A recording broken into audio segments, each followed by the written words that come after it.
सुप्रभात। हिमाचल तो रूबरू हुए हैं आपके सामने हिमाचल प्रदेश की सुबह की ताज़ा खबरों के साथ। तो आइए शुरू करते हैं बिना समय गवाए हुए नॉन स्टॉप ताज़ा खबरों के सिलसिले को। अटल टनल रोहतांग सहित ऊंची चोटियों पर हल्की बर्फबारी। अटल टनल रोहतांग के नॉर्थ पोर्टल सहित लाहौल और कुल्लू की ऊंची चोटियों पर पिछले कल हल्की बर्फबारी हुई। रोहतांग दर्रा, कुंजुम दर्रा, बारालाचा पास, घेपन पीक, शिगरी ग्लेशियर, तंगलंगला में भी हल्की बर्फबारी गिरी है। वहीं लगातार 2 दिन ऊंची चोटियों पर बर्फबारी होने से घाटी में पारा लुढ़क गया है। इन क्षेत्रों में पानी जमने लगा है।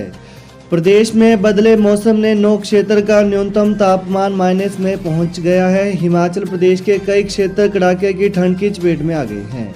दूसरी ओर पिछले कल शाम तक प्रदेश में 92 सड़कों पर वाहनों की आवाजाही ठप रही। लाहौल स्पीति जिले में 85, कुल्लू में 3 और कांगड़ा चंबा में 2 सड़क मार्ग बंद रहे। मैदानी जिलों में 5 जनवरी तक सुबह और शाम के समय धुंध छाए रहने का येलो अलर्ट जारी हुआ है। 6 जनवरी तक सुबह में मौसम साफ रहने और 7 जनवरी से कुछ जगह बारिश और बर्फबारी का पूर्वानुमान है। बाबा बालकनाथ मंदिर में दान किया 2.5 किलो सोने का सिंहासन। उत्तर भारत की प्रसिद्ध सिद्धपीठ द्योतसिद्ध में पंजाब के एक श्रद्धालु ने 2.5 किलो के सोने के सिंहासन का गुप्त दान किया है।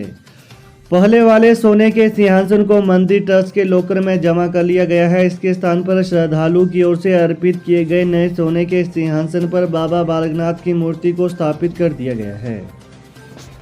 वहीं से पहले बाबा बालकनाथ की गुफा में सोने का दरवाजा लगवाया गया था। मंदिर के आधुनिक लंगर भवन में श्रद्धालुओं के लिए स्टील की चौकियों का प्रबंध भी किया गया है, जबकि श्रद्धालुओं के लिए भी अलग से खड़े या बैठकर लंगर प्रसाद ग्रहण करने की बेहतर व्यवस्था की गई है। हिमाचल पुलिस के जवान सीख रहे चीन और तिब्बत की भाषा।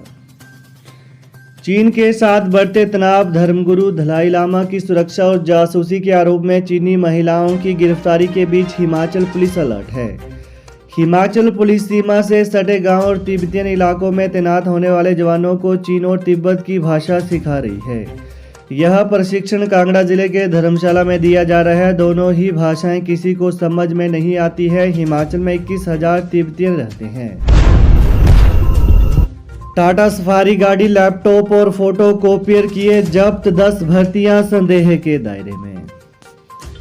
हिमाचल प्रदेश कर्मचारी चयन आयोग की भर्ती परीक्षाओं के प्रश्न पत्र लीक मामले में मुख्य आरोपी उमा जाट को हमीरपुर न्यायालय ने पिछले कल चौथी बार पुलिस रिमांड पर भेज दिया। उमा आजाद को अब 2 दिन तक पुलिस हिरासत में भेजा गया है। उमा के बड़े बेटे नितिन आजाद और दलाल संजीव कुमार के छोटे भाई शशिपाल को 14 दिन की न्यायिक हिरासत में भेजा गया है।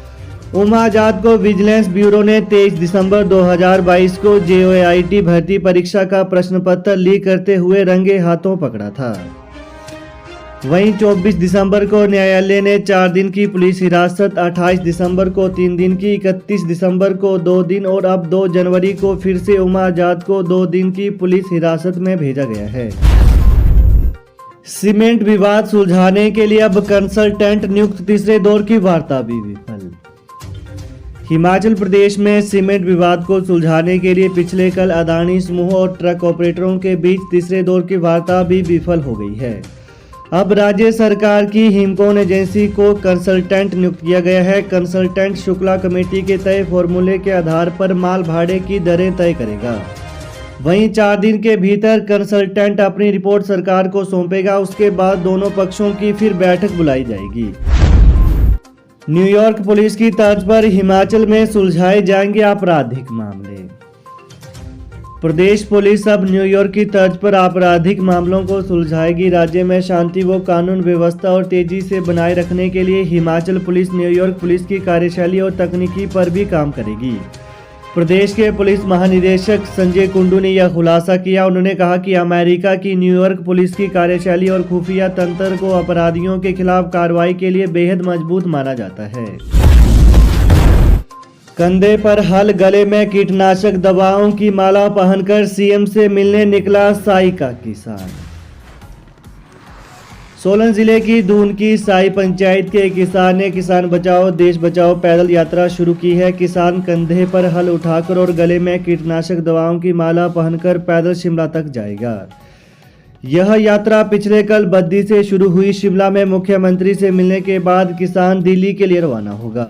वहीं साई के किसान ने कहा कि केंद्र सरकार की नोटबंदी के चलते सबसे ज्यादा परेशानी किसानों को हुई है। किसानों ने अपने और अपने बच्चों के भविष्य के लिए जो पैसा जोड़कर रखा था वो भी नोटबंदी की भेंट चढ़ गया। लाइक राम ने बताया कि पिछली सरकार को भी उन्होंने तहसीलदार के माध्यम से ज्ञापन सौंपे थे, लेकिन उनकी कोई सुनवाई नहीं हुई है। किसान को उम्मीद है कि सीएम सुखविंदर सिंह सुक्खू अवश्य ही उनकी सुनवाई करेंगे। विधायक राम कुमार चौधरी ने कहा कि वो किसानों की समस्याओं को प्रदेश के मुख्यमंत्री के संज्ञान में लाएंगे। सुक्खू ने पहला वेतन मुख्यमंत्री सुखाश्रय सहायता कोष में दिया। मुख्यमंत्री सुखविंदर सिंह सुक्खू ने अपना पहला वेतन सरकार की ओर से गठित मुख्यमंत्री सुखाश्रय सहायता कोष में प्रदान किया है। सीएम ने नववर्ष के पावन अवसर पर प्रदेश में सुखाश्रय कोष स्थापित करने की घोषणा की थी, जिससे इस कोष के माध्यम से प्राप्त राशि से जरूरतमंद बच्चों और निराश्रित महिलाओं को उच्च शिक्षा दी जा सके। वहीं कांग्रेस के एक अन्य विधायक भी इस कोष में 1-1 लाख रुपए की मदद देंगे। रिलीविंग ज्वाइनिंग पर उठे सवाल। शिक्षा विभाग में पद भरने की प्रक्रिया पर अध्यापक संघ नाराज। हिमाचल राज्य के अध्यापक संघ का एक शिष्टमंडल प्रदेश अध्यक्ष वीरेंद्र चौहान की अध्यक्षता में मुख्यमंत्री व उप मुख्यमंत्री सहित अन्य अधिकारियों से मिला। इस दौरान संघ के प्रतिनिधियों ने सरकार को नववर्ष की शुभकामनाएं दी। संघ के पदाधिकारियों ने सरकार के समक्ष मांग की है कि 31 दिसंबर 2022 की तिथि को प्रदेश के सैकड़ों अध्यापकों, मुख्य अध्यापकों व प्रधानाचार्य की सेवानिवृत्ति से पद खाली हुए हैं, लेकिन विडंबना यह है कि विभाग की कार्यप्रणाली के चलते उसी दिन यानी 31 दिसंबर 2022 की शाम को ही लगभग सभी इसी तरह की रिक्तियों पर भाजपा सरकार द्वारा 6 महीने पूर्व जारी किए गए आदेशों के अनुसार ही वहां पर लिविंग और ज्वाइनिंग कर वे पद भर दिए गए हैं, जो कि विभाग की कार्यप्रणाली पर एक प्रश्न चिन्ह खड़ा करता है। सीएम ने किया पहली योजना का ऐलान। शिमला, कांगड़ा, सुंदरनगर में खुलेंगे इंटीग्रेटेड संस्थान। हिमाचल प्रदेश में सत्ता में आते ही मुख्यमंत्री सुखविंदर सिंह सुक्खू ने जहां बेसहारा बच्चों के लिए सुख आश्रय कोष का गठन किया है, तो वहीं अब नए साल के अवसर पर उन्होंने कांग्रेस सरकार की पहली योजना को भी जनता को समर्पित किया है। मुख्यमंत्री बनने के बाद पहली बार मनाली विंटर कार्निवाल में पहुंचे मुख्यमंत्री सुखविंदर सिंह सुक्खू ने कहा कि हिमाचल प्रदेश में बुजुर्गों, मूक बधिर, एकल महिला सहित पीड़ित महिलाओं का ख्याल रखने के लिए सरकार के द्वारा इंटीग्रेटेड संस्थान खोले जाएंगे। ये संस्थान शिमला, कांगड़ा और सुंदरनगर में खोले जाएंगे और इसके लिए सामाजिक कल्याण विभाग के द्वारा कार्य किया जाएगा। उन्होंने कहा कि इन तीनों ही संस्थानों में बुजुर्ग, मूक बधिर व पीड़ित महिलाओं की सेवा की जाएगी और सरकार के द्वारा उनकी विशेष रूप से मदद भी की जाएगी। मुख्यमंत्री ने कहा कि पहले ही कैबिनेट की बैठक में सरकार पहले नया साल का तोहफा देते हुए ओल्ड पेंशन स्कीम लागू करेगी। इसी के साथ महिलाओं को भी 5 साल के अंदर 500 रुपये, 18 वर्ष से ऊपर वालों को 60 साल की उम्र तक दिए जाएंगे। मुख्यमंत्री ने कहा कि पूर्व मुख्यमंत्री बार बार कैबिनेट न बनने और गारंटी योजनाओं को लेकर सवाल उठाते रहते हैं। उन्होंने कहा कि सत्ता के लिए नहीं, हम व्यवस्था परिवर्तन के लिए आए हैं। कहा कि हिमाचल प्रदेश में व्यवस्था परिवर्तन के साथ कार्य किया जाएगा। तो ये है आज सुबह के मुख्य समाचार। तो प्रदेश की ताजा खबरों को पाने के लिए चैनल को जरूर सब्सक्राइब करें। Thanks for watching. जय हिंद, जय हिमाचल।